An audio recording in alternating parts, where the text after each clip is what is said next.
What up, everybody? This is Chef, New Zealand Murder History Podcast. And that is a sunset down Blaketown. Yeah. It's one of the perks of living on the West Coast. You get to watch the sunset. If you can be bothered going down the beach, that is.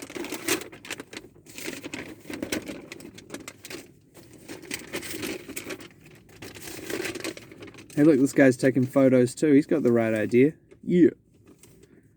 Alright.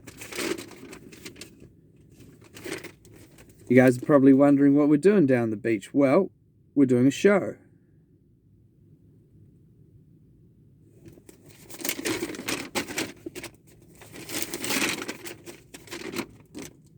We're doing the Glen Stinson case today.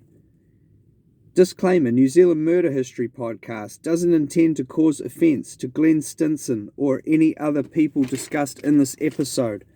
My show is just for educational purposes only. And it's totally not suitable for children. Kids, click off.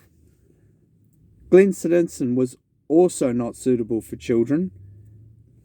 Now check this out, people. One woman I'm going to discuss, well, she's got name suppression. No one name her in my comments. I don't want anyone to name her or her daughter. They were victims of some horrific stuff. Now this lady, the mother, she may later on go to get convicted of a crime, but we're still not going to name her in the comments. If anyone knows her name, shut up.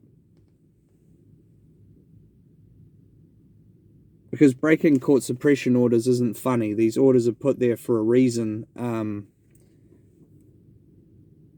I don't know all the reasons, but I imagine they're to protect the victims of... Oh, anyway, just don't break the rules, okay?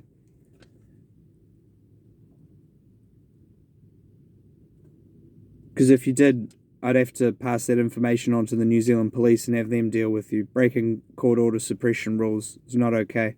Alright, people, you got it. Check this out. We'll call the mother, in this case, Martha. That's not her real name. I mean, I hope that's not her real name. That'll be some really strange turn of bad luck. But anyway, let's look at this case. Glen Stinson was a sketchy serial sexual predator. He was into weirdo stuff with kids. And he had a long criminal record going back to the late 1960s. He had 10 sex convictions on that record, as well as other convictions, and most recently a breach of bail for watching kids outside Palmerston North High School. I think it was Palmerston North Boys High School, but most of his offending was against girls, as far as I know. But anyway, if I was having a party and there were kids there, this guy is not the kind of guy that I would invite.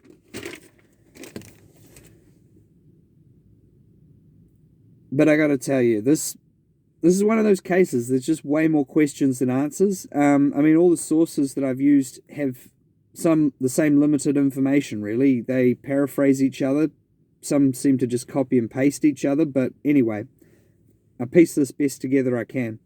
Sources used include, but not limited to, unilad.co.uk website, man who murdered convicted pedophile loses bid for freedom.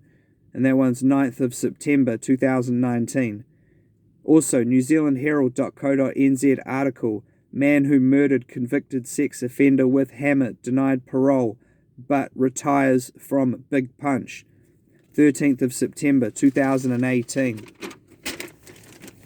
Now, back to this ghastly story. Okay, now Glen Stinson had a girlfriend, who I'm also not going to name and shame, and they met at the Salvation Army. Anyway, at this party that Glen was abducted from, well, that was at his girlfriend's house. So, yeah, I believe it was a flat that she shared with other people, including 32-year-old Martha and her 10-year-old daughter. See, Glen was on bail at the time, awaiting trial for sex assaulting and attempted rape of a 6-year-old little girl. I have no idea why the judge in this case even gave Glen Stinson bail. I mean, especially with his past history. Come on. Remand him in custody, people. This is not okay. I mean, this guy's so out of control. Anyway, okay. Well, one source I read even said that he actually did rape the 6-year-old girl, but I'm not really 100% sure, and that case never went to court. So, anyway. New Zealand judges are weak. I mean, I don't know, I'm lost for words, like. But anyway, long story short, Glen Stinson is at this party. He sneaks into Martha's 10-year-old daughter's room to sex assault the young girl. Uncle Bully!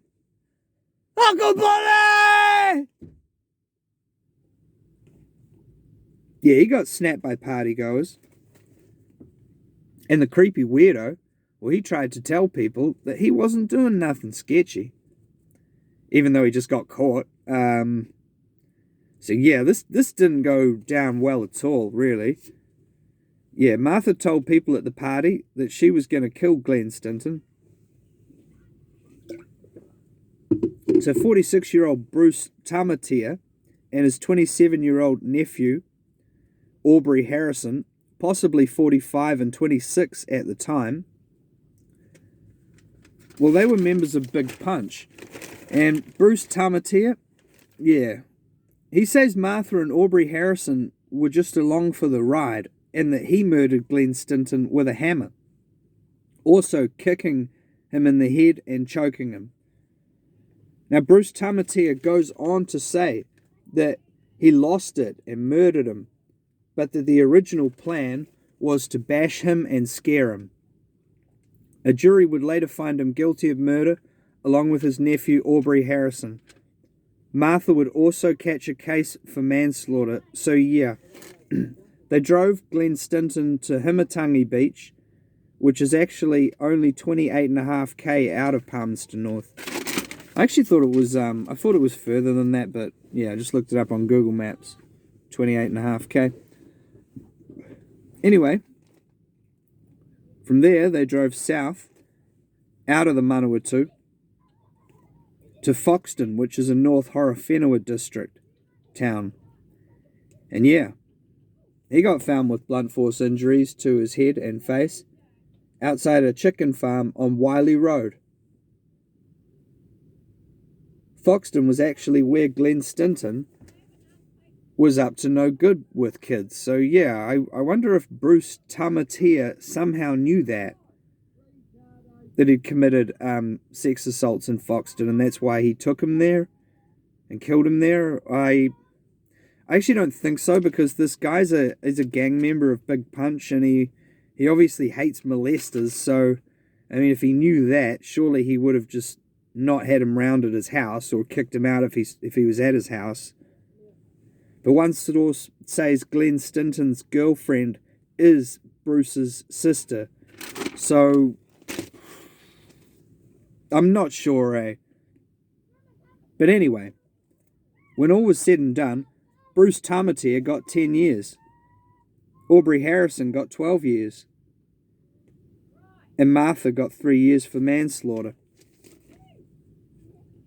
No one came from Glen's family to claim his body, and his girlfriend had him cremated. She had a plaque made, but nobody even had a photo of Glen. So she used his police mugshot to make the plaque. Yep, that's a messed up story, alright? Now let's discuss this messed up story. Oh my god. I mean, here's the thing. I feel like if there ever was a case where the defense of provocation coulda, shoulda be used, it was this one. I mean, these guys never wanted to murder anyone that night. They didn't. And this guy's at a party at their house, or at least at Tamatea's house. His nephew's there. And he tries to uncle bully some young girl in her own bedroom. I mean, he had to know that had he get caught, bad things were going to get done to him. I mean, any New Zealand gang doesn't like pedophiles, so as far as I know. And they also don't like disrespect. So that kind of disrespect at their house, they have to respond with violence. And any New Zealander would know that. But this guy's so out of control that he just does what he does anyway. I mean, like I said earlier in the podcast, he should never have been remanded at large. He should have been remanded into the criminal justice system, into prison, awaiting trial. Because he's so dangerous.